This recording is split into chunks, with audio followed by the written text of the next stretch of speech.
Hello, welcome to this session on banking. This is an introductory session on banking. We'll understand some basic terms in banking. The first term that we'll understand is the word bank. We'll understand how this word was derived and what is the meaning of the root word. We'll also understand the definition of banking and understand the functions performed by banks. So the word bank has been derived from the Italian word banca, which means bench or counter or table. Ages ago, centuries ago, banks used to transact the business of banking by sitting on a bench or a counter. So the dealing between banks and customers would happen on a bench, and this is how the business of banking evolved. So the root word is banca, and even today there are banks in Spain and Italy which still have the word banca in their name.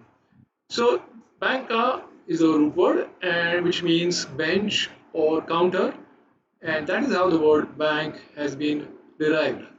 Now let us understand the definition of banking.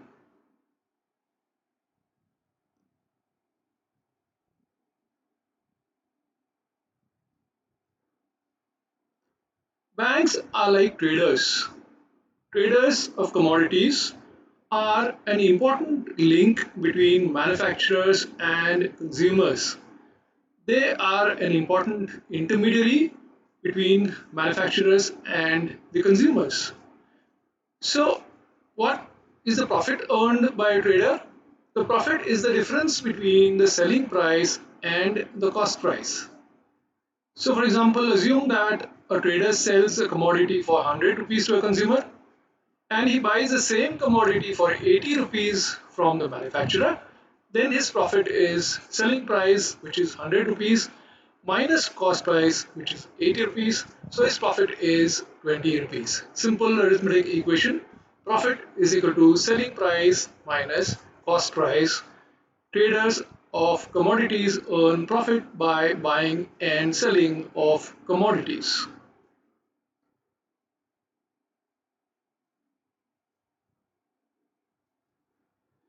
Banks are also traders, but they are traders of a commodity called money. They borrow money and they lend it and earn profit out of this activity of borrowing and lending. So banks are an important link between savers and borrowers. They are an important intermediary between savers and borrowers, savers who have funds and borrowers who need funds. Since banks deal in money, their main income is interest. So their income is referred to as interest spread. So if the profit of the trader is selling price minus cost price, the profit, the earning of the bank is the difference between interest earned on money lent and interest paid on money borrowed. So let's take a simple example. Assume that a bank lends to a borrower a sum of rupees 100 at 10%, and assume that it has got these funds of 100 rupees at a interest rate of 8% from a depositor. Then the interest spread of the bank is interest earned, which is 10%, minus interest paid, which is 8%.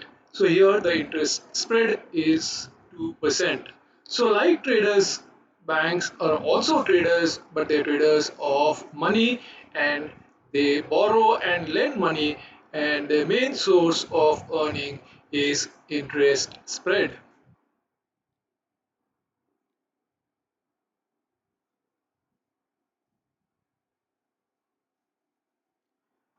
So, as financial intermediaries, banks perform an important function of risk management. You might wonder why savers and borrowers do not do transactions directly. Why is there a need for an intermediary such as a bank? The reason is that savers are by nature risk averse people. Borrowers, on the other hand, are risk takers. Savers want to avoid risk. They want to protect their hard earned savings. Borrowers, on the other hand, want to take risk, have a tendency to take risk to maximize their returns. So, because savers and borrowers have a diametrically opposite perception towards risk, they do not normally deal with each other, and therefore there's a need for an intermediary like a bank. So, what are the risks in lending? The first risk is what is called credit risk or default risk. So if person A who has got savings of 100 rupees decides to lend this money to say B, borrower B, the risk that he is exposed to is that the borrower B may default in the repayment of the money borrowed.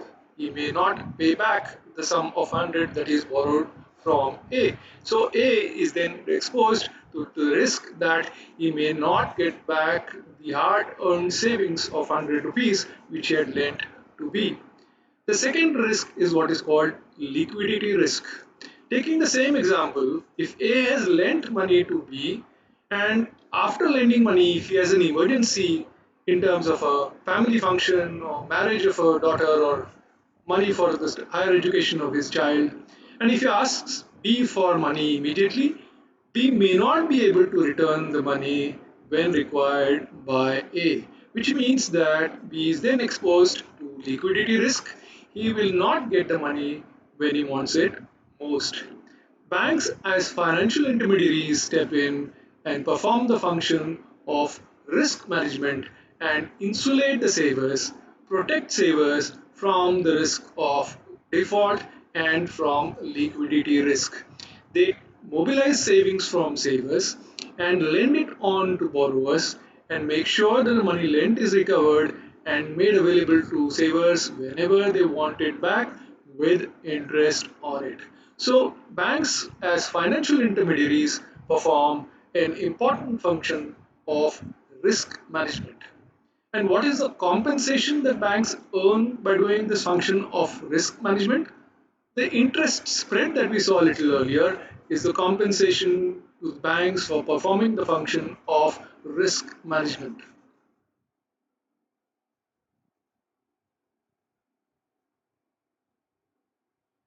Now let us come to the legal definition of banking. Banking has been defined in Banking Regulations Act under Section 5B as accepting for the purpose of lending or investment of deposits of money from the public, repayable on demand or otherwise, and withdrawable by check, draft, order, or otherwise. So let us split this definition into smaller parts to understand the meaning of banking. So, banking means accepting for the purpose of lending or investment. The very purpose for which banks accept deposits is to lend. They raise funds only to lend or invest.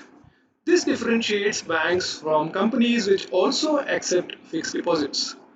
Companies accept deposits from the public for their own working capital requirements, for their own business needs.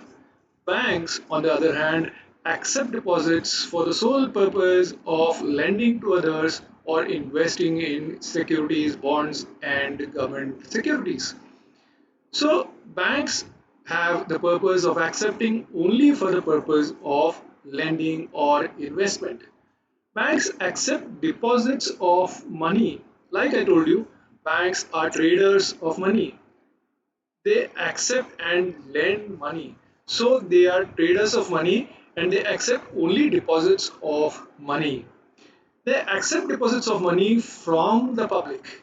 Anybody from the public at large can go to the bank and open an account and deposit his savings provided he meets the KYC or know your customer requirements of the bank.